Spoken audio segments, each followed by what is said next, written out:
Hadirin undangan yang terhormat, selamat datang dalam acara promosi doktor Universitas Indonesia pada hari Rabu 27 Januari 2021 dengan calon doktor Dr. Yulia Siskawati SPKK melalui aplikasi Zoom.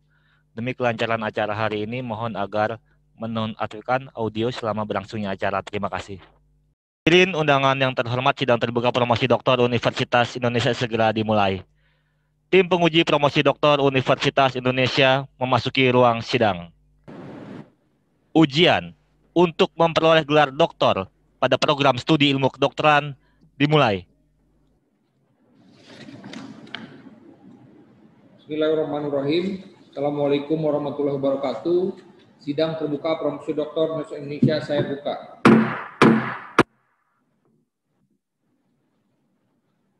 Saudari calon doktor, sidang terbuka promosi doktor akan mengajukan pertanyaan dan atas disertasi saudara yang berjudul Pengembangan Kuesioner Penilaian Mandiri sebagai Prediktor Kepatuhan Pengobatan Multidrug Terapi Pasien Kusta.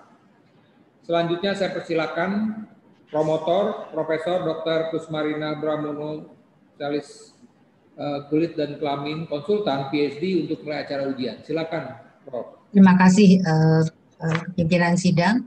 Bismillahirrahmanirrahim. Saudara calon doktor, saya persilahkan membacakan secara singkat ringkasan disertasi selama 15 menit. Silakan Dr. Yulia. Terima kasih. Yang terhormat promotor Profesor Dr. Kusmarina Bramono, spesialis kulit dan kelamin, konsultan PhD. Perkenankan saya membacakan ringkasan disertasi saya yang berjudul Pengembangan Kuesioner Penilaian Mandiri sebagai Prediktor Kepatuhan Pengobatan Multidrug Terapi Pasien Kusta. Sebagai latar belakang, penyakit kusta merupakan salah satu penyakit kronik yang membutuhkan pengobatan lama. Pengobatan kusta menggunakan multidrug terapi. Untuk tipe multibasiler atau MB membutuhkan pengobatan minimal 12 bulan, dan tipe pausibasiler atau PB membutuhkan pengobatan minimal 6 bulan. Dengan lamanya pengobatan tersebut ditakutkan akan menimbulkan masalah kepatuhan pengobatan. Kusta tidak menyebabkan kematian. Yang sering menjadikan masalah adalah kecacatannya. Sampai saat ini masih terdapat kasus baru. Dari data WHO, kasus kusta baru di dunia pada tahun 2019 adalah 202, 185 kasus. Dari total tersebut, hampir 9% kasus baru dideteksi di Indonesia. Dengan keadaan ini, harus dipastikan bahwa MDT agar tetap menjadi obat yang efektif. Usaha yang dapat dilakukan untuk memperhatikan kepatuhan usaha yang dapat dilakukan adalah dengan memperhatikan kepatuhan pengobatan kusta. Data yang diperoleh dari penelitian Griffiths menunjukkan bahwa yang menghentikan pengobatan atau defaulter ternyata lebih sering terjadi pada awal pengobatan dibandingkan dengan akhir pengobatan. Kepatuhan pengobatan dapat memengaruhi keberhasilan pengobatan. Keberhasilan pengobatan dapat dinilai dari respon klinis penyakit. Respon klinis penyakit kusta salah satunya dapat dinilai dari pemeriksaan bakteriologis, yaitu melalui penurunan indeks morfologi atau yang disingkat dengan IM. Kepatuhan pengobatan merupakan suatu perilaku kesehatan. Mendalami teori perilaku kesehatan yang mendasari seseorang dapat patuh atau tidak patuh terhadap pengobatan yang diberikan, menjadi dasar pengembangan teori mengenai faktor-faktor yang dapat meramalkan kepatuhan pengobatan. Salah satu teori perilaku yang digunakan adalah teori Health Belief Model atau yang disingkat dengan teori HBM. Teori ini terdiri dari 6 dimensi yang meliputi perceived susceptibility, perceived severity, perceived barrier, perceived benefit, dan cues to action, dan self-efficacy. Kuesioner adalah cara pengukuran yang tidak langsung. Contoh kuesioner yang mengukur kepatuhan pengobatan adalah MMAS8 dan KPM evaluasi pengobatan MDT.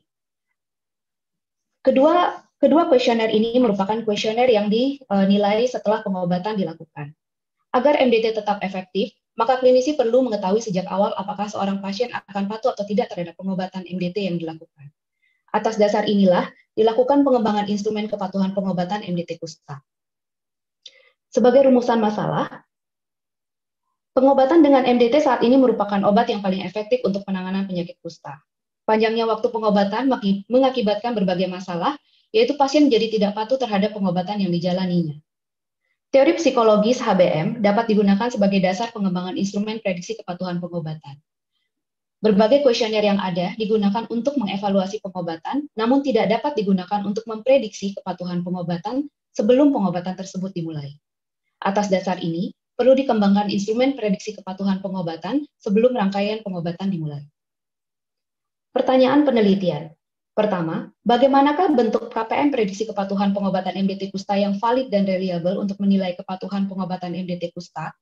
Berikutnya, apakah pola kepatuhan pengobatan hasil penilaian KPM prediksi kepatuhan pengobatan MDT kusta berhubungan dengan pola kepatuhan penilaian KPM evaluasi pengobatan kusta, perhitungan jumlah obat, serta respon klinis pasien kusta? Hipotesis penelitian. Pertama, kuesioner penilaian mandiri prediksi kepatuhan pengobatan MDT kusta adalah alat ukur yang valid dan reliable untuk melamarkan kepatuhan pengobatan MDT pasien kusta. Berikutnya, pola kepatuhan pengobatan hasil penilaian KPM prediksi berhubungan dengan pola penilaian KPM evaluasi, perhitungan jumlah obat, dan respon klinis penyakit. Tujuan penelitian. Tujuan umum dari penelitian ini adalah menghasilkan instrumen KPM yang dapat digunakan untuk memprediksi kepatuhan pengobatan MDT pasien kusta. Manfaat penelitian. Manfaat untuk pendidikan adalah mengetahui faktor-faktor yang menjadi prediktor kepatuhan pengobatan yang digunakan untuk memprediksi kepatuhan pengobatan pasien kusta.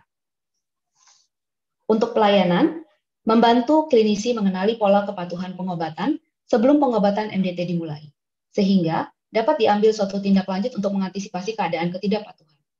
Untuk pengembangan penelitian, dapat dilakukan penelitian lanjutan mengenai hal-hal yang dapat membantu memperbaiki keyakinan dan pengetahuan pasien sebelum pengobatan dimulai, sehingga dapat memperbaiki pola kepatuhan pasien. Berikut ini adalah kerangka teori. Tata laksana kusta meliputi terapi medikamentosa dan non-medikamentosa. Tata laksana non-medikamentosa berupa edukasi, penting untuk membantu keberhasilan pasien. Keberhasilan pengobatan dapat dipengaruhi oleh kepatuhan. Keberhasilan pengobatan dapat dipengaruhi oleh kepatuhan pengobatan. Kepatuhan pengobatan merupakan perilaku kesehatan yang dipengaruhi oleh berbagai faktor yang kompleks. Meramalkan kepatuhan pengobatan sebelum rangkaian pengobatan MDT dimulai dapat membantu petugas untuk menjadi lebih waspada. Berikut ini adalah kerangka konsep. Untuk meningkatkan kewaspadaan terhadap pasien tidak patuh, maka memprediksi pola kepatuhan pengobatan sebelum rangkaian pengobatan MDT dimulai merupakan hal penting. Berikut ini adalah metode penelitian. Metode penelitian ini mengikuti langkah yang pertama, pengembangan kuesioner, dan selanjutnya dilakukan penilaian terhadap performa kuesioner. Pada tahap pengembangan instrumen, dilakukan pengembangan dengan 3 tahap. Yang pertama adalah pengembangan butir penilaian, tahap kedua adalah uji keterbacaan, dan tahap ketiga adalah uji coba instrumen. Pada tahap 1, yaitu pengembangan butir penilaian, pada tahap ini merupakan tahap penilaian kualitatif yang dilaksanakan pada bulan November sampai dengan bulan Desember 2019. Tahap ini bertujuan untuk memastikan variabel konstruk yang diukur, yaitu berupa faktor-faktor yang dapat memprediksi kepatuhan pengobatan MDT kusta.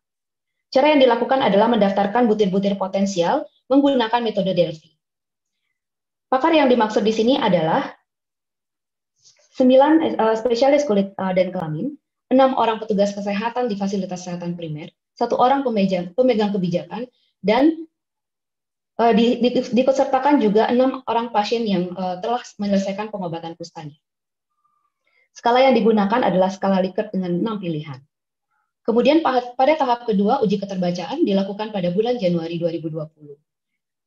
Penelitian ini dilaksanakan dengan cara mewawancarai 7 pasien kusta dalam pengobatan MDT agar kuesioner dapat lebih dimengerti. Tahap ketiga adalah tahap uji coba instrumen. Pada tahap ini merupakan tahap penelitian kuantitatif dengan desain potong lintang yang dilakukan pada bulan Juni 2020 sampai dengan Januari 2021.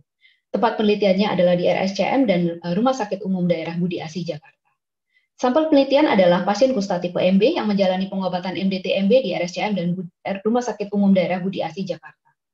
Besar sampelnya pada uji EVA adalah 100 sampai dengan 150 SP, dan pada uji konfirmatory faktor analisis adalah 150 sampai 200 SP. Kriteria penerimaannya adalah yang pertama, pasien yang telah terdiagnosis kusta tipe multibasiler menurut klasifikasi WHO dan sedang dalam pengobatan MDT 3 bulan, usia 17 sampai 65 tahun, dan seterusnya. Cara kerja dari penelitian ini adalah yang pertama, dengan mengumpulkan data sekunder dari rekam medis, kemudian dilanjutkan dengan menghubungi pasien atau subjek penelitian secara daring untuk menjelaskan penelitian dan meminta kesediaan pasien untuk mengisi kuesioner. Analisis statistik yang dilakukan adalah untuk memperoleh nilai Cronbach alpha, analisis faktor yang meliputi exploratory factor analysis dan confirmatory factor analysis, kemudian corrected item total correlation, uji korelasi nilai sensitivitas dan spesifisitas serta nilai AUC. Berikut ini adalah alur penelitian. Pada alur penelitian ini ditunjukkan bahwa penelitian ini dimulai dengan pengembangan instrumen yang terdiri dari 3 tahap, yang kemudian dilanjutkan dengan penilaian terhadap performa instrumen. Berikut ini adalah hasil penelitian. Diawali dengan pengembangan instrumen pada tahap 1. Pada tahap ini terdapat 22 responden pakar. Dan pasien. Jumlah butir penilaian pada tahap 1 adalah sebanyak 236 butir. Kemudian dilakukan penilaian oleh tim peneliti terhadap butir yang memiliki makna sama, makna ganda, ataupun yang tidak berhubungan dengan prediksi kepatuhan pengobatan MDT. Dari hasil penilaian tersebut, diperoleh 72 butir, dan 72 butir ini dinilai relevansinya kembali oleh para pakar dan pasien.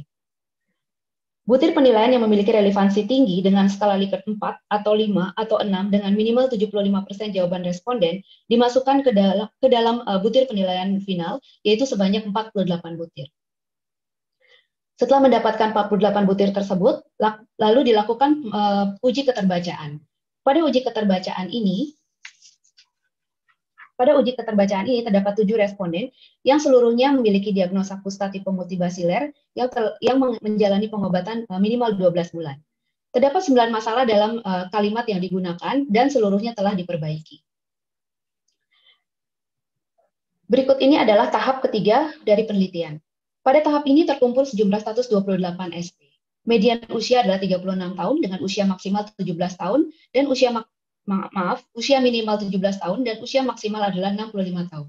Sebagian besar pasien dengan latar pendidikan sekolah menengah atas. Berikut ini adalah uji exploratory factor analysis yang kemudian disingkat dengan uji EVA. Terdapat 48 butir yang telah diperoleh sebelumnya dilanjutkan untuk dianalisis EVA. Hasil akhir uji tersebut adalah didapatkan nilai Kaysen-Mayer-Olkin atau KMO sebesar 0,87 yang diartikan sebagai kelayakan sampel untuk dianalisis lebih lanjut dengan Bartlett Test of Sphericity kurang dari 0,001. Selanjutnya dilakukan pengelompokan dimensi dan diperoleh model 4 dimensi dengan 17 butir penilaian sebagai model yang paling sesuai dan yang menjelaskan 51,51% varians. Ke-17 butir penilaian ini memiliki nilai corrected item total correlation yang semuanya lebih dari 0,3. Hasil uji reliabilitas kuesioner dengan 17 butir penilaian menghasilkan nilai 0,89. Pada rencana awal, direncanakan uji confirmatory factor analysis. Oleh karena keterbatasan waktu penelitian, maka besar sampel minimal yaitu 150 SP tidak dapat terpenuhi, sehingga uji ini tidak dilakukan. Pada tabel ini menunjukkan 4 dimensi akhir dengan 17 butir penilaian. 4 dimensi utama tersebut adalah pengetahuan tentang penyakit, kesadaran mengenai resiko penyakit, optimisme mengenai pengobatan, serta efikasi diri. Berikut ini adalah hasil performa kuesioner penilaian mandiri prediksi kepatuhan. Pertama, diperoleh nilai AUC KPM prediksi yang kurang dari 0,7 terhadap 3 parameter kepatuhan pengobatan yang lain, yaitu KPM evaluasi, perhitungan jumlah obat, dan respon klinis IM. Nilai ini menunjukkan performa skor KPM prediksi kurang baik dalam memprediksi kepatuhan pengobatan MDT. Namun demikian, KPM ini tetap dapat bermanfaat sebagai alat penyaring atau screening tools dengan cara menentukan titik potong skor melalui analisis AUC. Titik potong yang dipilih adalah titik potong yang dapat menyaring sebanyak-banyaknya pasien yang tidak patuh. Dalam hal ini, titik potong yang dipilih adalah 77. Di samping itu, KPM prediksi dan KPM evaluasi adalah 2 kuesioner yang secara spesifik mengukur kepatuhan pengobatan. Dilakukan penilaian nilai AUC terhadap kedua kuesioner ini dengan 2 parameter lainnya, yaitu perhitungan jumlah obat dan respon IM. Hasil perbandingan nilai tersebut menunjukkan bahwa KPM prediksi lebih superior dalam memprediksi kepatuhan pengobatan. Berikut ini adalah hasil KPM final.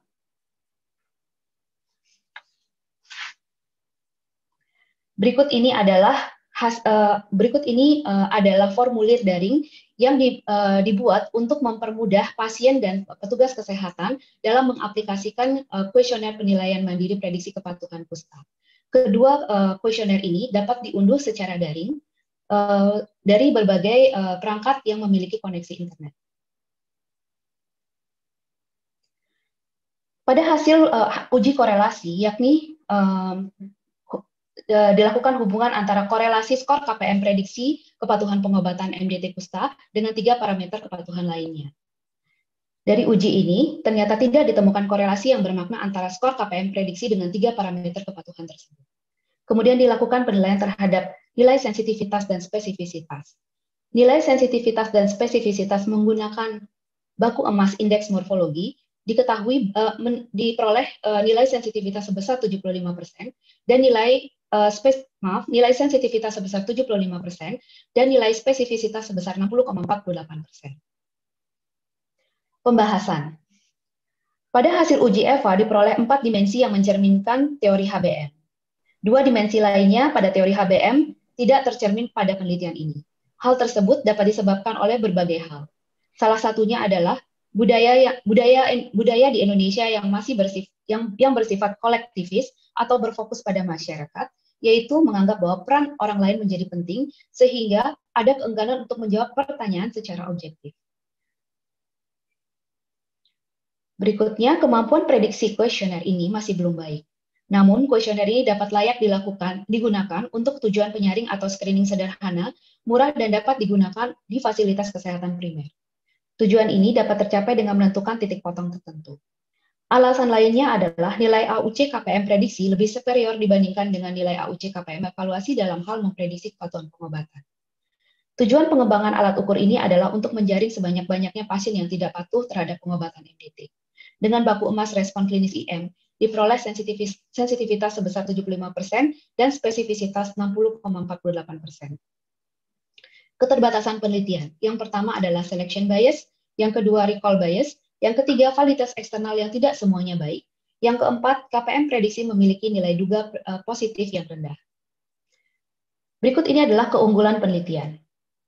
Yang pertama, penelitian ini adalah suatu penelitian original dalam hal memprediksi kepatuhan pengobatan MDT pasien kusta. Yang kedua, penelitian ini menghasilkan alat ukur yang memiliki validitas dan reliabilitas yang baik. Yang ketiga, pengembangan alat ukur ini melibatkan 3 bidang keilmuan.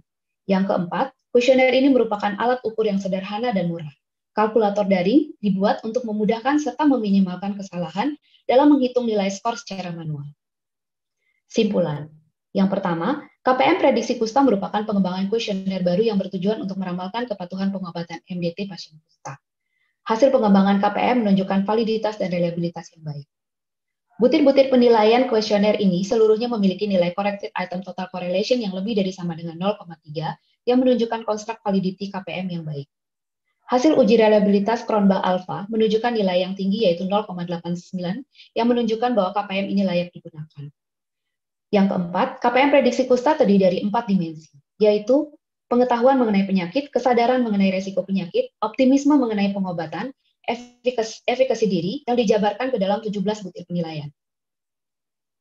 Kelima, dengan menggunakan baku emas respon klinis IM, KPM prediksi kepatuhan pengobatan memiliki nilai sensitivitas sebesar 75% dan nilai spesifisitas sebesar 60,48%.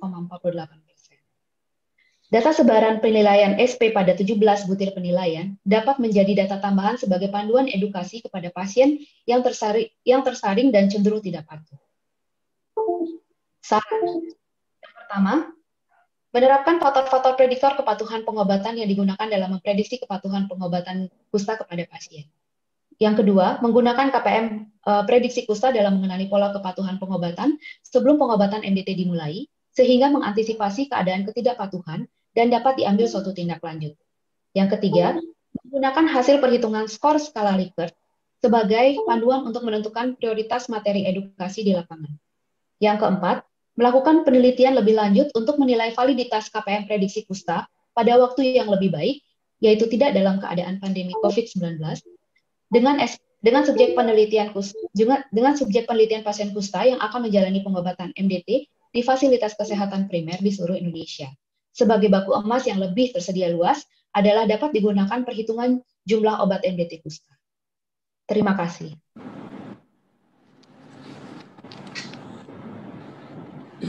Terima kasih Prof. Hendus, Dr. Yulia Siskawati, spesialis kedokteran, spesialis kulit dan kelamin. Baiklah, sebelum kita mulai ujian, saya ingin bertanya dulu kepada saudara, apakah saudara siap untuk menjawab pertanyaan dan sanggahan dari para penguji? Siap, Prof. Ya, terima kasih. Saya persilakan kepada Ketua Program Studi, Profesor Dr. Suhendro, penyakit dalam penyakit tropik infeksi untuk mengajukan pertanyaan. Silakan, Prof. Suhendro. Terima kasih, Pak Dekan, sebagai Ketua Sidang. Assalamualaikum warahmatullahi wabarakatuh. Selamat pagi, selamat sejahtera untuk semua. Pertama-tama saya ingin mengucapkan terima kasih kepada Dr. Yulia Siskawati atas selesainya penelitian Anda hingga informasi pada pagi hari ini. Ucapan selamat juga saya sampaikan untuk seluruh anggota yang mendukung usaha Dr. Yulia Siskawati menyelesaikan pendidikan S3 kedokteran FKUI. Pertanyaan saya sehubungan dengan hasil determinan ya atau AUC daripada kuesioner penilaian diri, perhitungan jumlah obat dan respons indeks morfologi. Apabila kita lihat kuesioner penilaian mandiri itu mempunyai AUC hanya 0,5%. Nah, pertanyaan saya adalah faktor-faktor apa saja yang menyebabkan kuesioner penilaian mandiri mempunyai determinasi atau AUC yang rendah, ya, itu faktor-faktor apa saja yang menyebabkan hal tersebut bisa terjadi. Pertanyaan saya yang kedua adalah, apakah memungkinkan KPM itu disempurnakan agar AUC-nya mendekati paling tidak 10%? Demikian pertanyaan saya, terima kasih. Terima kasih atas pertanyaannya yang terhormat Profesor Dr. Suhendro, spesialis penyakit dalam, konsultan tropik infeksi. Perkenankan saya menjawab sebagai berikut. Untuk nilai AUC, memang pada penelitian ini menunjukkan nilai yang rendah. Oleh sebab itu KPM prediksi ini kurang baik dalam hal memprediksi kepatuhan pengobatan. Beberapa faktor yang mungkin dapat menyebabkan rendahnya nilai AUC ini adalah yang pertama, pada saat dilakukan penelitian adalah pada masa di mana terjadi pandemi COVID-19, di mana pada saat mengumpulkan data tersebut terdapat kecenderungan pasien-pasien yang lebih patuh untuk datang ke fasilitas kesehatan, sehingga pasien-pasien tersebut adalah pasien-pasien yang telah teredukasi. Yang kedua, pasien-pasien yang saya gunakan adalah pasien-pasien yang telah mendapatkan pengobatan minimal 3 bulan. Tentunya pada setiap bulan kedatangan pasien juga telah mendapatkan edukasi, sehingga dilihat dari distribusi data dari pasien memang cenderung ke arah yang patuh. Mungkin hal ini juga yang dapat menyebabkan mengapa nilai AUC tersebut menjadi rendah. Untuk pertanyaan yang kedua, untuk hal-hal yang dapat dilakukan untuk meningkatkan nilai AUC tersebut, ada beberapa yang mungkin dapat disarankan. Yang pertama adalah melakukan penelitian lebih lanjut terkait untuk menilai nilai AUC tersebut pada keadaan yang memang di luar pandemi, sehingga mendapatkan mendapatkan distribusi pasien yang tidak hanya cenderung patuh, namun juga kita mendapatkan pasien-pasien yang juga tidak patuh. Kemudian yang kedua, lokasi penelitian. Lokasi penelitian saya memang dilakukan di rumah sakit yang tersedia spesialis kulit dan kelamin, sehingga edukasi mungkin lebih terjamin, sehingga pasien-pasien yang tidak patuh ini mungkin lebih sulit saya dapatkan di rumah sakit. Untuk lokasi penelitian mungkin bisa dikembangkan di area di luar rumah sakit, misalnya di fasilitas kesehatan primer yang mungkin bisa menjangkau lebih banyak pasien-pasien dengan karakteristik yang berbeda. Mungkin itu saja jawaban dari saya. Terima kasih. Selanjutnya saya persilakan kepada Dr. Arya Kalkali, Magister Teknologi Informasi, untuk menyampaikan tanggapan atau pertanyaan. Silakan, Dr. Arya. Terima kasih, Prof. Arif Aryal. Selamat ya, Dr. Yulia Siskawati sudah sampai tahap ini. Saya ada 2 pertanyaan. Pertama, di sini Dr. Yulia mengembangkan kuesioner untuk memprediksi kepatuhan mandiri dengan skala 6 Likert. Ya. Nah, apakah ini sesuai dengan budaya orang Indonesia, di mana skalanya 1 sampai 6, sehingga bisa menjawab nilai maksimum itu apakah sesuai dengan karakter budaya orang Indonesia gitu. Ya, karena orang Indonesia seringnya sungkan itu menjawab nilai sampai 6 tuh, sehingga nanti nilainya tidak optimal. Jadi apa pertimbangan menggunakan skala Likert-nya 1 sampai 6. Kemudian pertanyaan yang kedua adalah, mungkin agak menyambung pertanyaan Prof. Hendro tadi. Di sini dari beberapa pertanyaan itu ada 9. Pertanyaannya itu aspeknya pengetahuan. Ya. Nah, bagaimana pendapat Dr. Yulia tentang profil pelayanan kita saat ini untuk bisa meningkatkan pengetahuan pasien kusta di setting pelayanan, ya? Apakah sudah memuaskan? Karena ini salah satu kuncinya adalah ada 9 aspek pengetahuan, gitu. Jadi siapa saja yang harus dilibatkan untuk memperbaiki pengetahuan tersebut, dan apakah modulnya sudah ada? Nah, jika belum ada, ini bisa dikembangkan untuk Dr. Yulia ke depannya. Terima kasih. Silakan Dr. Yulia. Terima kasih atas pertanyaannya yang terhormat Dr. Arya Kekali, Master Teknologi Informasi. Perkenankan saya menjawab sebagai berikut. Untuk pertanyaan yang pertama terkait dengan skala Likert yang saya pilih adalah dengan 6 pilihan. Skala Likert 6 pilihan ini saya pilih karena pada proses pengembangan prediksi, prediksi ini menurut saya adalah prediksi ini adalah suatu variabel konstruk, di mana pengukuran suatu variabel konstruk tentunya agak sulit untuk diukur secara kuantitatif. Sehingga dengan menilai, dengan memberikan skala Likert yang lebih lebar, saya harapkan pasien memilih mempunyai pilihan yang lebih lebar. Atas dasar itu saya memilih 6 pilihan tersebut. Kemudian untuk pertanyaan yang kedua terkait dengan apa upaya yang dilakukan untuk meningkatkan pengetahuan di setting pelayanan, demikian ya dok. Yang mungkin bisa disampaikan pada penelitian ini adalah mengenai umpan balik atau feedback terhadap edukasi tersebut. Memang selama ini untuk terkait pertanyaan dokter juga mengenai panduan memang sudah ada dan memang sudah dikerjakan. Saya yakin seluruh lini dari layanan fasilitas kesehatan pasti sudah memberikan edukasi, memberikan penjelasan mengenai penyakit kusta, kemudian cara pengobatannya dan sebagainya. Namun yang selama ini yang belum mungkin dikerjakan adalah mengenai umpan balik ini. Pada penelitian saya memang umpan balik ini kita dapatkan. Nah, untuk kedepannya mungkin untuk kedepannya mungkin dengan melakukan penilaian terhadap prediksi kepatuhan pengobatan, kita mendapatkan umpan balik terhadap edukasi yang telah diberikan.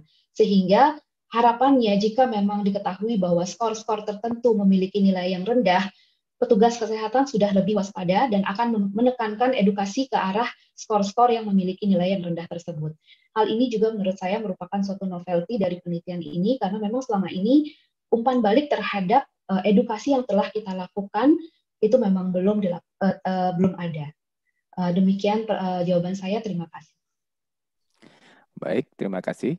Jawaban yang baik sekali. Semoga nanti bisa mendasari suatu sinergi, kerjasama yang lebih baik lagi untuk semua nakes di layanan primer ya, bukan hanya spesialis kulit, tapi mungkin perawat atau dokter layanan primer juga nanti bisa berperan di sini. Terima kasih, Prof. Ari. Ya, terima kasih Dr. Arya. Selanjutnya saya persilakan kepada penguji kita dari Fakultas Psikologi Universitas Indonesia, Usali Rahadi Asih, Magister Psikologi, MGPC, PhD, untuk menyampaikan pertanyaan dan sanggahan. Silakan, Bu Sali. Terima kasih banyak, Prof. Ari. Dr. Yulia, selamat ya dok, sudah sampai di sini. Jadi untuk pertanyaan yang pertama, saya ada 2 pertanyaan. Yang pertama adalah terkait perceived barrier. Jadi perceived barrier ini adalah dimensi yang ada di HBM, namun tidak namun tidak ada hasilnya atau item-itemnya rontok ya, Dr. Yulia, pada saat KPM versi KPM yang terakhir. Analisa apakah yang Dr. Yulia bikin terkait tidak adanya item-item perceived barrier di KPM yang versi terakhir. Gitu. Kemudian pertanyaan yang kedua adalah terkait stigma. Kita tahu penyakit kusta ini pasien-pasiennya sangat mudah terkena stigma dan mereka pun khawatir terhadap stigma yang ada. Apalagi di seperti pandemi ini di mana mungkin mudah sekali stigma yang mereka akan alami seperti itu. Bagaimanakah caranya menurut Dr. Yulia ke depannya agar pasien yang didapat menjadi lebih banyak untuk penelitian ini, ke depannya bagaimanakah strategi Dr. Yulia sehingga kira-kira untuk ke depannya nanti agar bisa menyentuh pasien-pasien, menyingkirkan stigma yang ada sehingga lebih banyak mengambil pasien-pasien yang lain. Mudah-mudahan pertanyaan saya. Terima kasih, Dr. Yulia. Terima kasih atas pertanyaannya, Ibu Salira Hadi Asih, Master Psikologi, Master in Grief and Palliative Care Counseling, PhD Psikolog. Perkenankan saya menjawab sebagai berikut. Untuk perceived barrier sendiri, langkah-langkah yang saya lakukan untuk analisa adalah pertama, saya memang melakukan pengumpulan dan melakukan analisa dengan analisis exploratory factor analysis. Memang dari data-data tersebut, memang hasil skor-skor yang diperoleh untuk butir-butir penilaian yang melibatkan atau yang mencerminkan hambatan itu memang memiliki nilai yang rendah. Kemudian yang kedua, pada saat pengelompokan pun memang butir-butir penilaian ini memang juga ada yang memiliki nilai loading yang memang sama dengan yang lainnya. Kemudian oleh karena hal-hal tersebut, saya melakukan eliminasi terhadap butir-butir penilaian yang terkait dengan barrier. Mungkin dalam hal ini kenapa bisa butir-butir penilaian yang mencerminkan perceived barrier ini tereliminasi adalah yang pertama seperti yang saya sebutkan sebelumnya, pasien-pasien mungkin memiliki pasien-pasien di Indonesia memang memiliki kecenderungan sifat yang kolektivis, di mana jika dihadapkan oleh petugas kesehatan, mereka cenderung memberikan jawaban yang mungkin akan memuaskan petugas kesehatan karena memang ada rasa takut atau mungkin enggan bahwa dengan memberikan respon yang buruk, mereka akan mendapatkan perlakuan terhadap perlakuan atau penanganan yang kurang maksimal. Kemudian pertanyaan yang kedua terkait apakah hal-hal yang dapat saya lakukan yang karena perceived barrier ini mungkin yang mungkin stigma ini adalah masuk ke dalam perceived barrier. Karena stigma dari penyakit kusta ini sangat kuat, mungkin cara penelitian atau cara pengumpulan datanya mungkin perlu diubah. Karena pada saat saya melakukan penelitian, kontak antara petugas yang mengumpulkan data ke pasien itu adalah orang-orang yang mungkin pasien tersebut tidak kenal. Sehingga pada saat melakukan kontak dengan pasien atau menghubungi pasien, pasien ada kecenderungan untuk menolak telepon atau pesan dari kami. Sehingga mungkin diperlukan orang-orang atau petugas kesehatan yang memang sudah erat hubungannya dengan pasien-pasien, sehingga segala sesuatu yang berhubungan dengan hambatan dari pasien atau stigma yang dirasakan pasien mungkin lebih dapat keluar. Di luar dari itu, jika saya berbicara secara informal dengan pasien, seringkali saya mendapatkan kesan bahwa mereka akan lebih banyak bercerita tentang barrier yang mereka alami. Namun ketika saya bertemu dengan pasien-pasien secara formal, artinya dalam konteks saya klinik yang atau di poli, mereka cenderung untuk memberikan jawaban yang cenderung memuaskan saya. mungkin penilaian secara kualitatif seperti ini mungkin perlu dilakukan secara personal kepada pasien kusta. Demikian jawaban dari saya. Terima kasih. Sekian dari saya pertanyaannya. Terima kasih banyak Dr. Lia. Terima kasih banyak Prof. Ari. Ya, terima kasih. Baik, berikutnya kita silakan penguji tamu kita dari Fakultas Psikologi Universitas Adat Udayana, Bapak Dr. Andes Imade Rustika, Master of Science. Silakan Pak Rustika.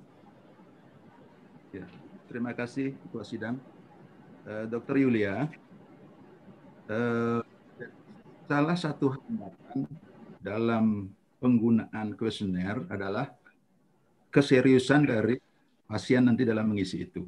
Jadi artinya suatu kuesioner yang baik, tapi pada waktu diisi itu tidak serius yang diisi, maka hasilnya juga kurang baik, kurang mampu memprediksi.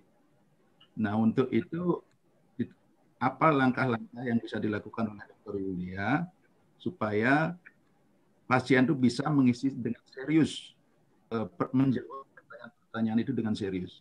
Itu yang pertanyaan saya yang pertama.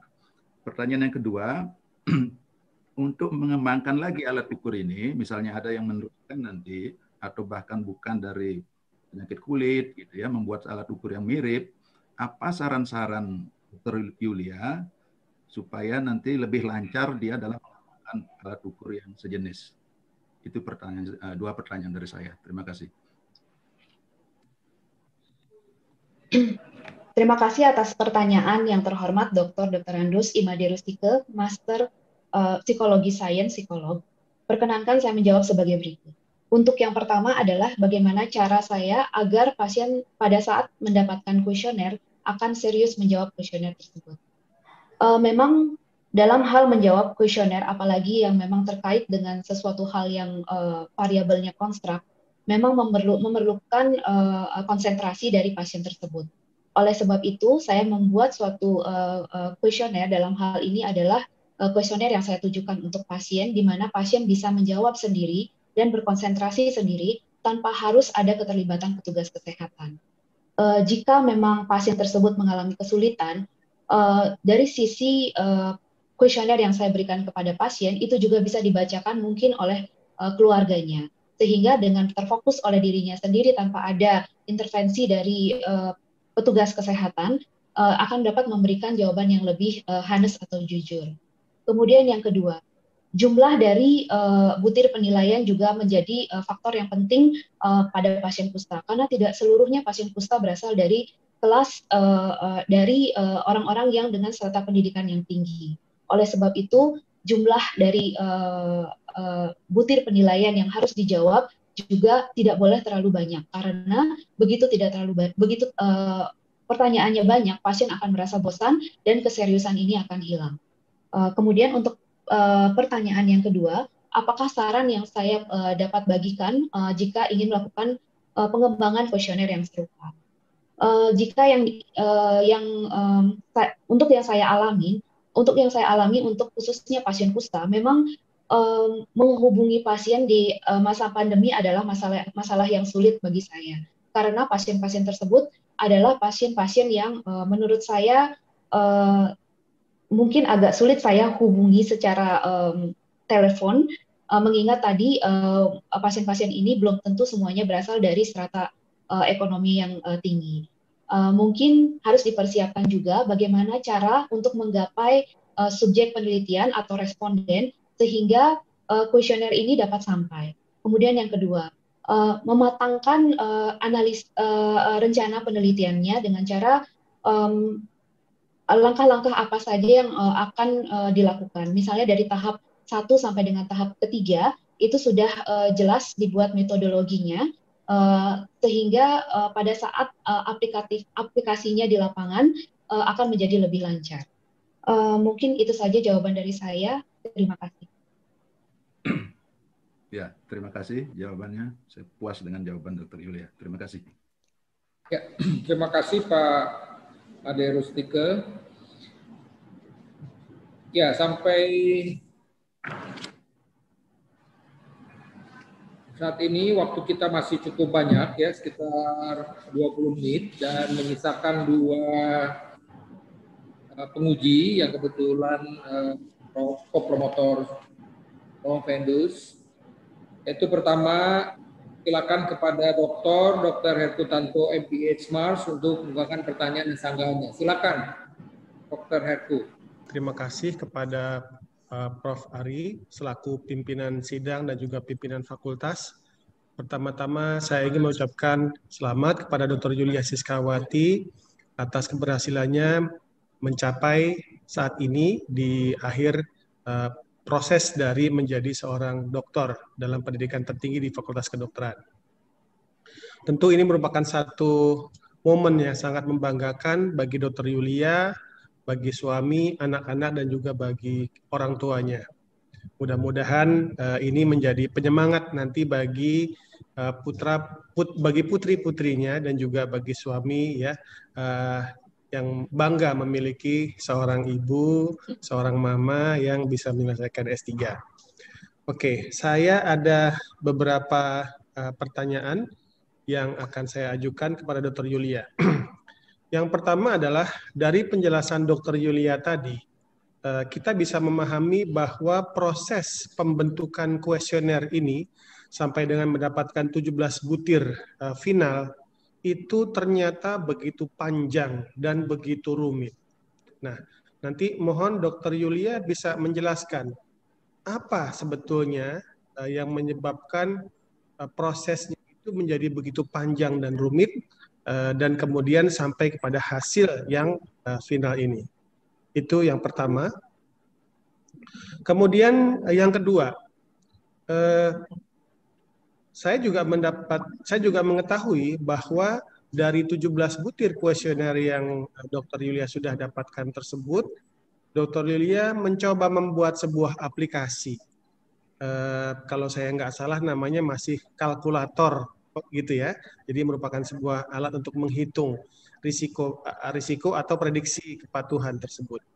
Nah ini tadi dalam penjelasan belum ada dari Dr. Yulia. Mohon bisa dijelaskan bagaimana penggunaan kuesioner dan juga kalkulator tersebut dari dua sisi, yaitu dari sisi bagaimana nanti seandainya petugas kesehatan akan menggunakannya, dan bagaimana apakah nanti juga akan digunakan oleh pasien untuk menentukan risiko atau prediksi kepatuhannya sendiri. Itu yang kedua. Kemudian yang ketiga, yang terakhir adalah tentu saja hasil ini harus disosialisasikan, didiseminasikan kepada berbagai pihak, kepada berbagai stakeholder, agar mereka mengetahui ya bahwa sudah ada satu instrumen yang bisa digunakan untuk memprediksi kepatuhan pasien-pasien kusta. Nah, jadi bagaimana upaya Dr. Yulia untuk bisa mensosialisasikan instrumen ini kepada berbagai stakeholder. Kita tahu semua bahwa kusta ini mohon maaf ini ya, mohon maaf sekali lagi, bahwa kusta ini kan sebuah penyakit yang tidak bisa kita bilang sebagai penyakit yang seksi begitu ya, yang apa istilahnya menarik perhatian banyak orang gitu. Saya juga sebetulnya bertanya-tanya kenapa Dr. Yulia kok sampai tertarik untuk mendalami bidang kusta ini, mungkin ada sejarahnya juga begitu. Demikian 3 pertanyaan yang ingin saya ajukan kepada Dr. Yulia, silahkan dijawab. Terima kasih atas pertanyaannya yang terhormat Dr. Herkutanto, Master of Public Health Mars. Perkenankan saya menjawab sebagai berikut. Yang pertama adalah mengenai mengapa penelitian ini prosesnya begitu panjang dan rumit. Memang dari awal penelitian saya memang mengembangkan suatu hal yang memang belum ada sebelumnya. Jadi memang sepanjang yang saya ketahui mengenai kepatuhan pengobatan selalu diukur pada saat setelah pengobatan tersebut berjalan. Pada saat awal saya melakukan pengembangan ini, saya berangkat dari hasil tesis saya terdahulu pada saat pendidikan spesialis.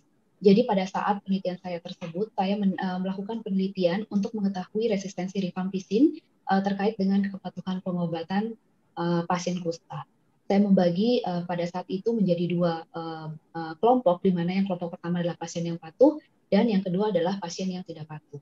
Di mana pada saat itu saya menemukan angka resistensi rifampicin ternyata 11 kali lipat pada pasien-pasien yang tidak patuh.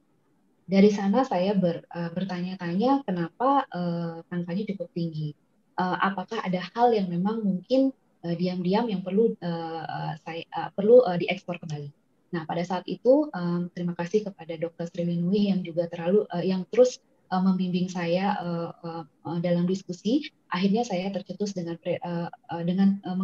tercetus untuk mengembangkan teori mengenai prediksi kepatuhan pengobatan ini.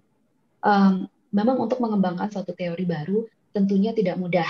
Oleh sebab itu saya perlu mendapatkan saran dari berbagai pakar dan juga saya meminta saran dari pasien yang memang telah menjalani pengobatannya dan merasakan pengalamannya secara langsung. Untuk mengumpulkan semua data itu dan mengolahnya menjadi bahasa yang bisa disajikan dalam ilmu pengetahuan seperti ini memang membutuhkan waktu yang cukup lama.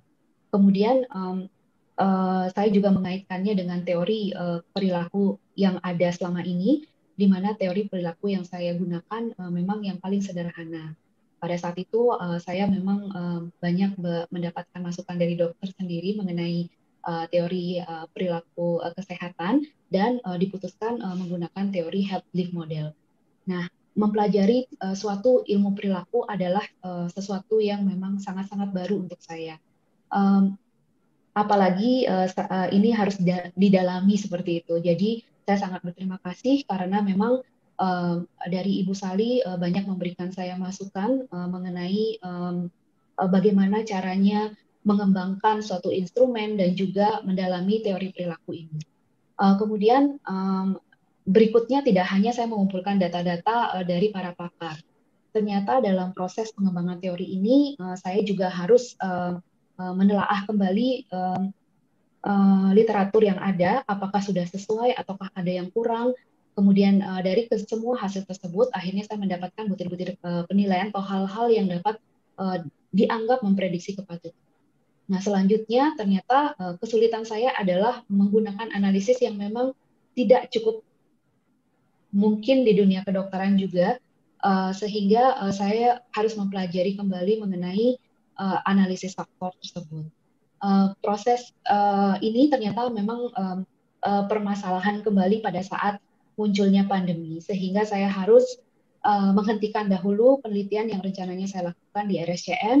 Kemudian pada saat saya mengumpulkan penelitian ini pun tidak seluruh pasien yang saya harapkan ada seperti yang tercantum pada data-data pasien yang memang sudah ada di Poli, ternyata tidak semuanya datang.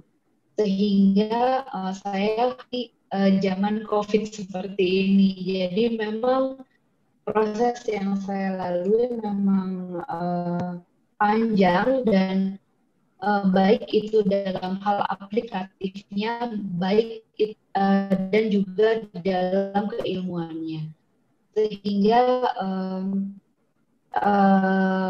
mengapa ini jadi panjang dan rumit, mungkin itu hal-hal yang saya alami. Tujuannya adalah untuk memudahkan baik pasien ataupun nakes untuk aplikasi sehari-hari di setting klinis atau poli.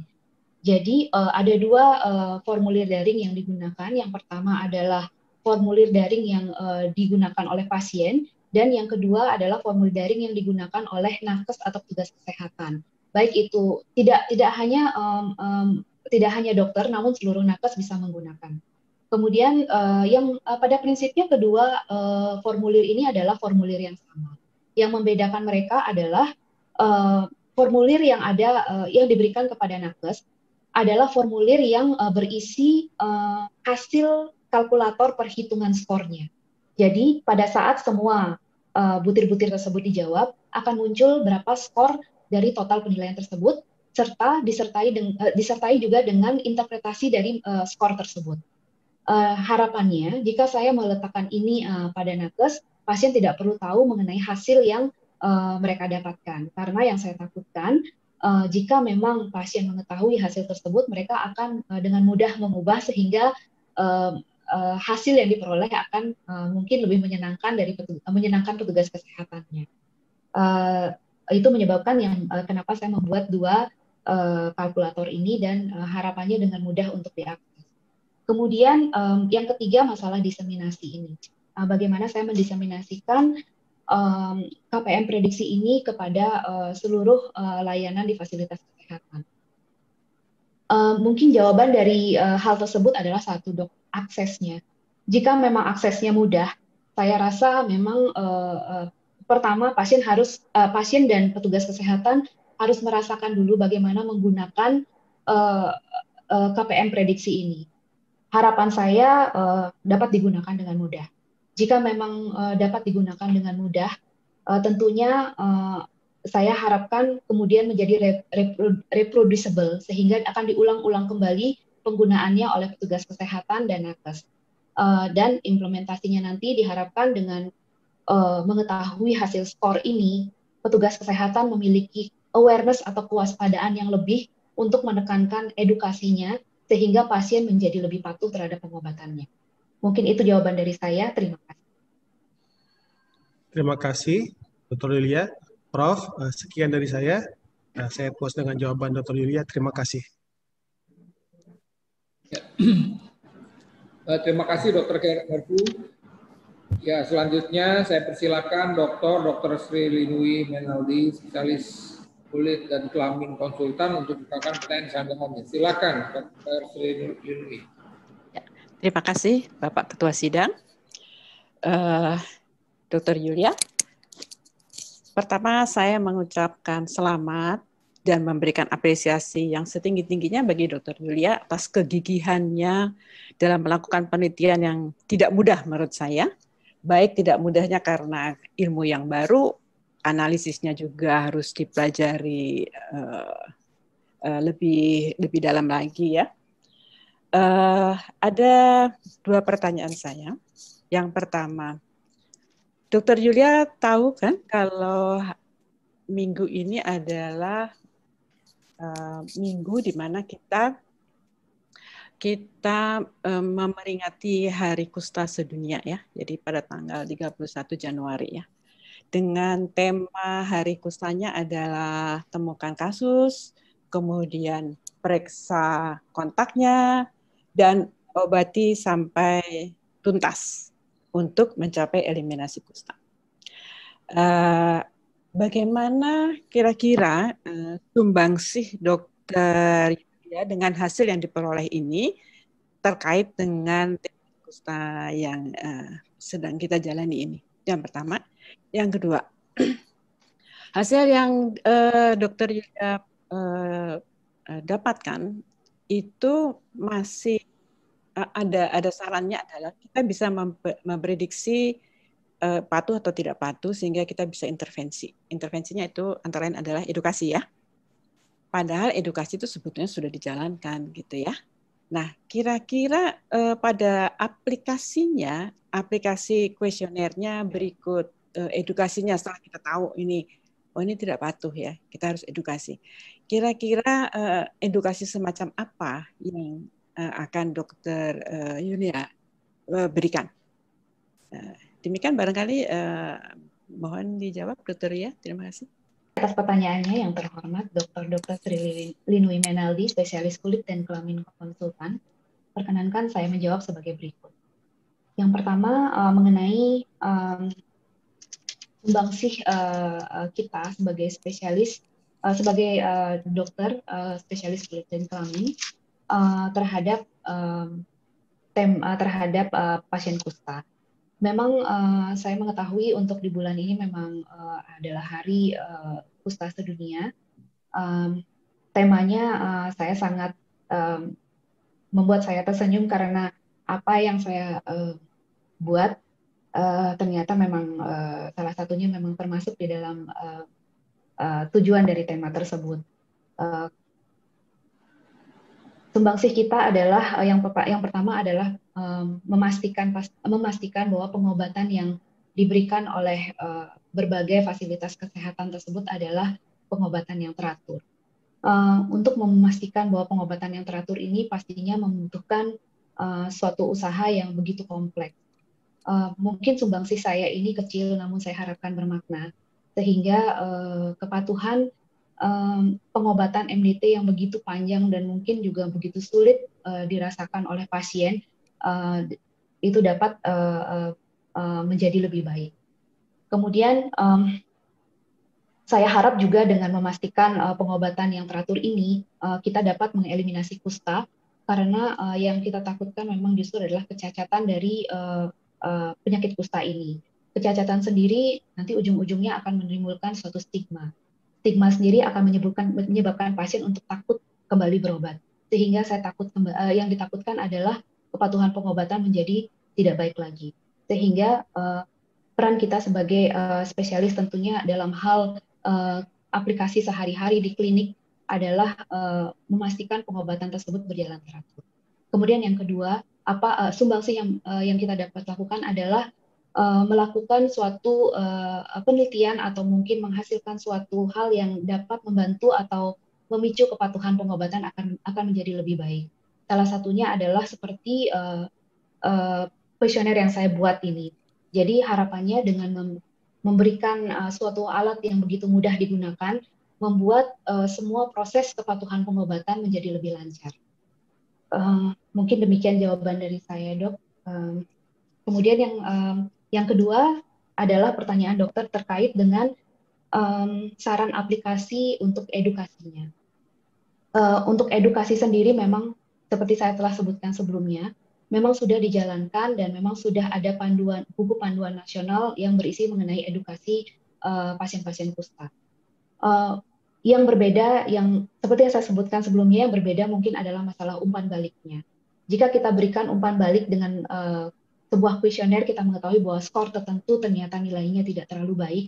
Misalnya pada saat dilakukan pengujian terhadap kuesioner didapatkan nilai bahwa skor terhadap pengetahuannya memang kurang baik. Mungkin pasien bisa dilakukan edukasi terhadap khususnya pengetahuan terkait penyakit kusta.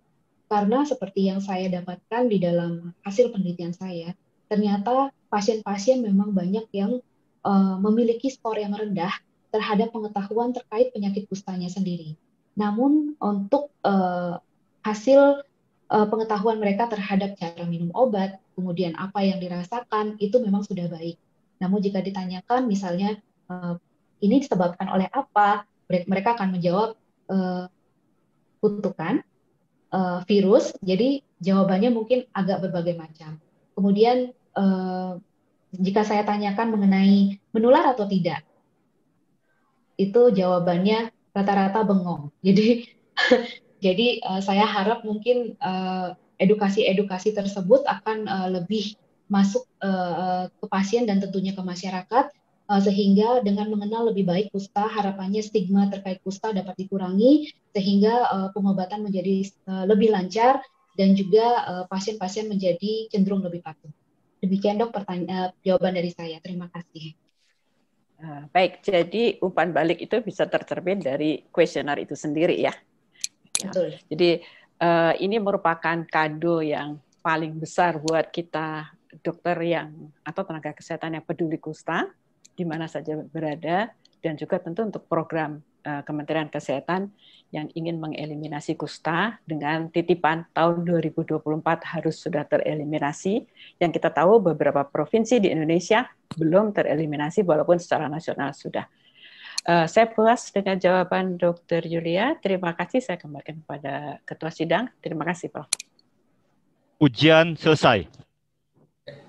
Terima kasih, Dr. Sri Inui, yang kita ketahui konsisten ya di dalam bagaimana melakukan riset, studi untuk menanggulangi kusta di Indonesia ini. Dan terima kasih juga respon yang luar biasa dari kandidat doktor Dr. Yulia Siskawati. Baiklah para penguji dan Bapak Ibu sekalian, ujian berakhir. Kini izinkanlah kami mengadakan sidang tertutup dan untuk memberikan penilaian dan sidang ditunda beberapa saat. Tim penguji promosi doktor Universitas Indonesia meninggalkan ruang sidang. Hadirin undangan yang terhormat, sidang terbuka promosi doktor Universitas Indonesia akan diskors untuk beberapa saat. Dimohon agar dapat menunggu. Terima kasih.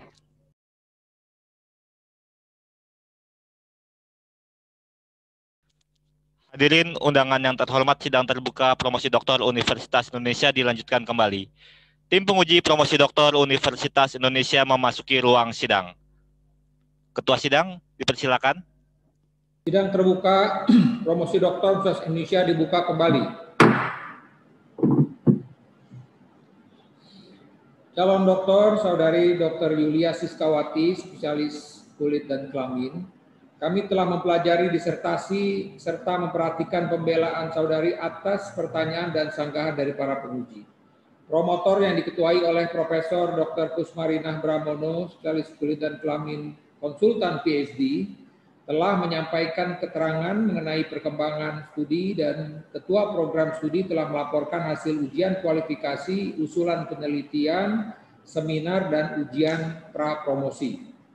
Berdasarkan semua itu, tim penguji memutuskan untuk mengangkat Dr. Yulia Siskawati, spesialis kulit dan kelamin, menjadi doktor dalam program studi ilmu kedokteran dengan yudisium A IPK 3,8.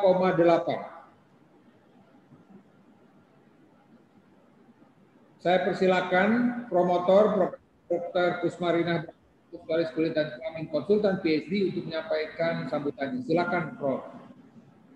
Baik, terima kasih Ketua Sidang, Ketua Dewan Penguji, dan para penguji serta pembimbing, serta hadirin yang saya hormati, dan juga Dr. Yulia Siskawati, SPKK, beserta keluarga. Assalamualaikum warahmatullahi wabarakatuh. Salam sejahtera bagi kita semua. Alhamdulillah, puji syukur bahwa tadi kita telah saksikan bersama Dr. Yulia Siskawati yang telah berhasil mempertahankan disertasinya. Selamat untuk Dr. Yulia beserta keluarga tentunya. Ini suatu perjalanan yang cukup panjang. Dr. Yulia menjalannya selama 12 semester dengan berbagai kendala, terutama karena domisili Dr. Yulia yang di Bali, dan yang paling utama adalah kejadian pandemi yang berkepanjangan ini. Tetapi akhirnya Dr. Yulia untuk sementara kembali lagi ke Jakarta untuk menyelesaikan pengumpulan subjek dan kemudian menyelesaikan penelitiannya, meskipun tadi disebutkan ada berbagai keterbatasan. Apa yang dihasilkan oleh Dr. Yulia adalah suatu rintisan baru yang belum pernah ada sebelumnya. Jadi kita sudah mendengarkan tanya jawabnya dengan para penguji, dan ini merupakan hal penting yang dibutuhkan untuk mendukung keberhasilan pemberantasan kusta di Indonesia, yakni suatu instrumen prediksi kepatuhan berobat kusta sedini mungkin sehingga dapat dilakukan intervensi, edukasi, atau mungkin ada intervensi lainnya yang nantinya tentunya akan berkembang pada waktu instrumen ini mulai diimplementasikan. Yang membaca judul awal disertasi Dr. Yulia ini mungkin ada yang beranggapan awalnya kok sederhana ya, tetapi justru pada waktu awal Dr. Yulia menentukan pilihan ini, saya yang bertanya mengapa kok pilih topik ini tidak mudah pakalnya, karena pasti akan melibatkan 3 bidang ilmu. Tidak hanya dermatologi, venerologi, tapi juga psikologi, dan kemudian komunitas atau dalam arti komunikasi dalam komunitas. Tapi tadi Dr. Yulia sudah menjawab dengan baik ya, dan kita lihat bahwa teori-teori yang digunakan maupun analisis yang digunakan adalah sesuatu yang tidak mudah. Dan pada waktu itu jawaban Dr. Yulia pada saya mantap sekali, yaitu kalau bukan spesialis kulit dan kelamin yang sehari-hari menangani kusta, siapa lagi yang akan membuat suatu instrumen seperti ini. Jadi kita terima kasih pada Dr. Yulia juga, dan tentu saja ini bisa berhasil dengan bimbingan para pakarnya, yaitu pakar kusta Dr. Sri Mulyani, dan juga dari kedokteran komunitas Dr. Hardipanto serta Dr. Arya. Dan yang tentu sangat penting adalah bimbingan dari psikologi Ibu Sali Rahadi Asih PhD dan Bapak Dr. Imade Rustika. Saya tentu mengucapkan terima kasih sebesar-besarnya. Tetapi saya tahu sendiri bagaimana Dr. Yulia ini berusaha keras mempelajari hal-hal yang baru yang belum pernah dia rambah sebelumnya, dari buku-buku, dari berbagai jurnal, dan bahkan saya tahu dia belajar dari kuliah-kuliah di YouTube untuk mempelajari cara analisisnya. Dan ini saya kira kegigihan Dr. Yulia yang patut dicontoh mungkin oleh sejawat yang masih berjuang menyelesaikan pendidikannya. Untuk Dr. Yulia sendiri, saya berharap agar perjalanan merambah masalah kusta ini tidak berakhir di sini, seperti tadi harapan para pembimbing maupun penguji. Meskipun Dr. Yulia belum bergabung dalam institusi pendidikan kedokteran, tetapi sebagai seorang spesialis kulit dan kelamin yang tergabung dalam perhimpunan profesi, di mana kita punya kelompok studi Morbus Hansen atau kelompok studi kusta, saya harapkan dapat tetap berkontribusi mengasah berbagai senjata dalam mengatasi penyakit kusta yang di Indonesia masih menduduki posisi ketiga terbanyak di dunia. Dr. Yulia ini termasuk cepat ya, jadi lulus spesialis tahun 2013 langsung mendaftar pendidikan S3. Jadi mungkin saya harap sih bisa bergabung di satu institusi pendidikan di Bali. Dan semoga karya ini dapat terus diimplementasikan dan disempurnakan sehingga betul-betul terasa manfaatnya. Saya ingat ada kata bijak yang rasanya saya pernah baca di dinding gedung Museum Imeri atau di mana ya. Saya baca di situ, knowledge without application is like the wind without a sail to harness it. Jadi artinya kalau Dr. Yulia ini nanti tidak mengimplementasikan atau melanjutkan seperti harapan kita tadi, maka seperti angin yang tidak ada layar kapal yang menangkapnya menjadi energi untuk menjalankan kapal. Jadi akan hilang begitu saja. Saya harap tidak demikian. Dan untuk keluarga Dr. Yulia Siskawati SPKK, saya tentu saja mengucapkan selamat dan terima kasih atas dukungannya kepada Dr. Yulia selama ini. Selamat berkumpul dengan tenang lagi, dan saya berharap juga tetap dilanjutkan dukungannya untuk Dr. Yulia dapat mengamalkan ilmu yang telah dicapainya. Saya kira demikian yang dapat saya sampaikan. Atas perhatian seluruh hadirin, saya mengucapkan terima kasih. Wassalamualaikum warahmatullahi wabarakatuh. Waalaikumsalam. Terima kasih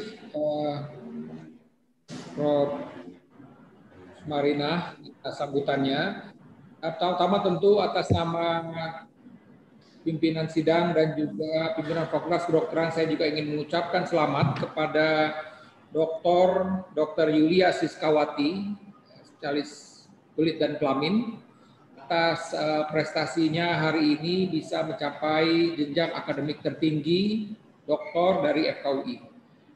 Terus terang, ya kami juga merasa berbahagia, artinya bahwa pagi ini kita mendapat tambahan lagi satu doktor di FKUI ini, dan Dr. Yulia Siskawati ini menjadi doktor ke-13 di tahun 2021. Jadi ini sudah diingat ya, nomor 13, Dr. Yulia menjadi doktor ke-13 FKUI di tahun 2021.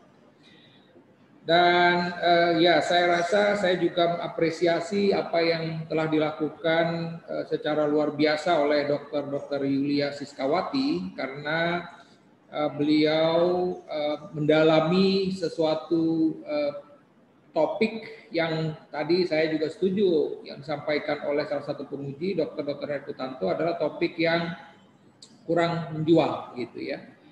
Tapi saya bisa sampaikan bahwa memang penyakit ini nampaknya belum selesai ya di Republik ini. Ya tadi sebutkan bahwa kita masih cukup tinggi.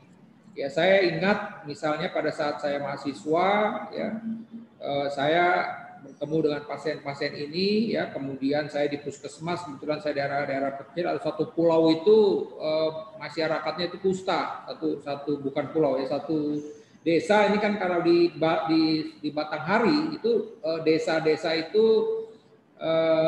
desa menjadi desa terpencil, artinya apa, untuk mencapai desa itu hanya lari sungai gitu ya. Ada satu desa namanya bagus sekali namanya Manis Mato, tapi di situ lengkap ada elephantiasis ya, kemudian di situ juga ada kusta begitu ya, dan apa namanya itu terjadi ya tadi saya bilang tahun 92 ya, sekarang ini hampir 30 tahun dan nampaknya kita masih ketemu dengan pasien-pasien kusta. Jadi oleh karena itulah maka tentu ini saya mengapresiasi ya kepada teman-teman juga tentu yang ada di Departemen Kulit ya, karena terus artinya menjaga ya kepakaran di bidang kusta ini ya, Dr. Sri Dunwi ya, dan juga junior-juniornya yang terus mendalami ini. Walaupun apa namanya ya ada topik-topik menarik lainnya di bidang kulit, tapi saya apresiasi karena masih ada teman-teman kita ya, senior-senior kita yang tetap mendalami bidang kusta ini ya, karena juga sesuai dengan harapan pemerintah, karena diharapkan nanti 2024 bebas kusta ya, tapi pada kenyataannya ternyata memang masih lika-likunya. Belum lagi pandemi ini setahun lebih juga pada penyakit-penyakit kronis yang harusnya kontrol rutin setiap bulan ini juga menjadi kendala ya. Jadi di satu sisi tentu nanti juga perlu juga ini teman-teman di Dr. Sri dan kawan-kawan untuk melihat berapa persen sih sebenarnya jadi akhirnya compliance dari pasien-pasien kusta kita akibat dampak dari COVID-19 ini ya. Pasien khawatir datang untuk berobat karena kita tahu memang kondisi COVID yang cukup tinggi, tapi di satu sisi tentu kita harus sangat. Jadi riset yang dihasilkan ini juga bisa menjadi solusi sebenarnya, kan sekarang ini kan eranya era digital ya, jadi mudah-mudahan bisa terus dikembangkan, dan saya juga mendukung penuh ya kalau karena kebetulan kan memang Dr. Yulia Siskawati ini alumni Udayana ya, kemudian belajar untuk mencapai gelar spesialis kulit dan kelamin di FKUI, dan saat ini juga ada di Denpasar ya. Saya juga mendukung penuh agar beliau juga bisa bergabung ke Fakultas Kedokteran Udayana. Saya rasa perjalanan beliau masih panjang ya, kelahiran Juli 1982, banyak mimpi-mimpi yang masih bisa dikerjakan sehubungan dengan pengembangan keilmuan di bidang kulit dan kelamin ini, khususnya untuk bidang kusta ini. Saya juga rasa di Pulau Bali pun masih ada pasien-pasien dengan kondisi ini saya rasa. Dan kami akan selalu terus bekerja sama ya, artinya kalau memang nanti bisa berlanjut menjadi staf di Udayana, kami tentu FKUI juga selalu mendukung ya Dr. Yulia sebagai alumni prodi kedokteran kulit dan kelamin FKUI, dan juga alumni doktor FKUI untuk terus bisa bekerja sama ya dimanapun Anda berada, untuk kalau memang punya keinginan untuk riset lagi ya, untuk melakukan hal-hal bagaimana kita bisa membantu pemerintah khususnya di dalam pemberantasan penyakit kusta ini. Baiklah, sebelum ya ini mohon maaf saya sudah ngomong kebanyakan ya, padahal ada yang saya sampaikan. Terima kasih atas kehadirannya di sini Dr. Cokorda Dalem Pemayun, spesialis kulit dan kelamin, Ketua Perhimpunan Dokter Spesialis Kulit dan Kelamin Indonesia Cabang Bali, dan juga teman-teman dari Departemen Kulit dan Kelamin, Dr. Hani, Dr. Windy, ya, kemudian juga ada Dr. Lumade, Mas Rufiati, dan luar biasa di sini ada sejauh tadi sudah teridentifikasi oleh panitia, ada 3 guru besar yang hadir di dalam ujian S3 ini, Profesor Dr. Retno Widowati Subaryo, kemudian juga Profesor Dr. Siti Aisyah Budiarja, dan juga Profesor Dr. Made Wardana. Saya rasa ini juga terima kasih tambahan tamu VIP dari Direktur Rumah Sakit Umum Daerah Budi Asi, Dr. Tri Noviati Mars. Dan tentunya kepada Bapak Ibu sekalian ya, tadi saya melihat hampir 180 hadir di sini ya, berarti luar biasa ini dukungan penuh dari rekan-rekan Dr. Yulia Siskawati, kehadiran teman-temannya untuk mensupport Anda pada ujian doktor pagi ini. Dan tentu saya juga ingin mengucapkan selamat ya, dan terima kasih tentunya karena sudah mendukung penuh dari keluarga, dari suami Dr. Imade Putra Swi Antara, SPJP Konsultan. Terima kasih Dr. Made. Kemudian juga Ananda Niputu Lana Iswarya Antara, Nimade Kimi Asira Antara, dan Ninyoman Lumi Trihita Antara. Jadi menurut saya keberhasilan yang dicapai oleh dokter Yulia Siskawati hari ini memotivasi Ananda untuk juga bisa mencapai jenjang akademik tertinggi seperti orang tuanya hari ini. Dan juga tentu kepada orang tua dari Dr. Yulia Siskawati, Bapak Adik Balik dan Ibu Nyoman Sari. Dan dan kemudian juga saya tentu mengucapkan terima kasih ya kepada Ketua Program Studi ya Profesor Dr. Swendro, dan juga Sekretaris Program Studi Dr. Harina, dan juga kepada promotor, terima kasih Profesor Dr. Kusmarina Bramono, Konsultan Kelamin, Konsultan PhD, dan juga co-promotor Dr. Herputanto dan juga Dr. Sri Lindwi Susatyo Wardani Menaldi. Dan para penguji, terima kasih Dr. Arya Kekali, dan juga untuk penguji tetangga kita dari Fakultas Psikologi UI, Ibu Sali Rahadi Asi, kemudian juga penguji tamu kita, terima kasih dari Fakultas Psikologi Universitas Udayana, Bapak Dr. Andes Imade Rustika, psikolog. Baiklah Bapak Ibu sekalian, nampaknya sudah selesai semuanya ya, dan sekali lagi terima kasih ya. Mudah-mudahan berikutnya akan lahir para dokter-dokter dari spesialis kulit dan kelamin berikutnya di FKUI tercinta ini. Dan terakhir, ya ini saya tahu Dr. Yulia Siskawati ini berasal dari Kelungkung ya, Pulau Dewata Bali. Itu Kelungkung itu 1 jam dari Ngurah Rai ya, jadi arah ke atas ya, masih di pinggir sungai, di pinggir laut, ada pemandangan yang indah juga di sana.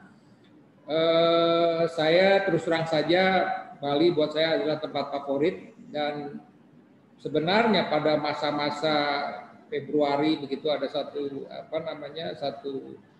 Kongres Asia Pasifik Study of the Liver, kebetulan saya jadi pembicara, itu terus terang saja antara ya dan tidak saya untuk hadir ke situ. Karena memang suasananya waktu itu sudah ini, tapi karena saya bilang ya mungkin ini ya kita tidak tahu pandemi akan bagaimana begitu ya, alhamdulillah saya sempat ke situ, dan juga kebetulan sama istri ya, kalau udah sama istri ya udah pasti belanja begitu ya. Cuman memang tidak sempat mampir ke Kelungkung karena saya tahu di Kelungkung itu ada kain endek ya. Jadi itu tenun yang luar biasa, teman-teman nggak sempat mampir ke situ. Baik, ini pantunnya. Jadi memang pantun ini sudah dipersiapkan untuk Dr. Yulia Siskawati. Jalan-jalan ke Kelungkung di Pulau Bali. Saya takutnya ini kan juga ada juga yang bukan orang Bali, jadi nggak tahu Kelungkung itu di mana, makanya saya tegaskan ini bahwa ini di Pulau Bali. Jalan-jalan ke Kelungkung di Pulau Bali, jangan lupa mampir ke Pasar Seni Serapura. Betul ya Dok ya, itu yang tadi endek itu ada di situ. Harganya bervariasi, tapi kalau kita bisa merayu-rayu yang jual itu bisa murah. Itu tergantung deh bagaimana kita bisa nawarnya lah kira-kira begitu ya. Jadi diulang lagi nih, mohon maaf ini masih dalam pantun. Jalan-jalan ke Kelungkung di Pulau Bali, jangan lupa mampir ke Pasar Seni Serapura. Sukses selalu untuk Dr. Yulia Siskawati, studi S3-nya membahagiakan penderita kusta. Ya, jadi pas ini ya semua. Baiklah Bapak Ibu sekalian, dengan demikian ujian promosi doktor telah selesai dan sidang terbuka promosi doktor Universitas Indonesia saya tutup. Assalamualaikum warahmatullahi wabarakatuh.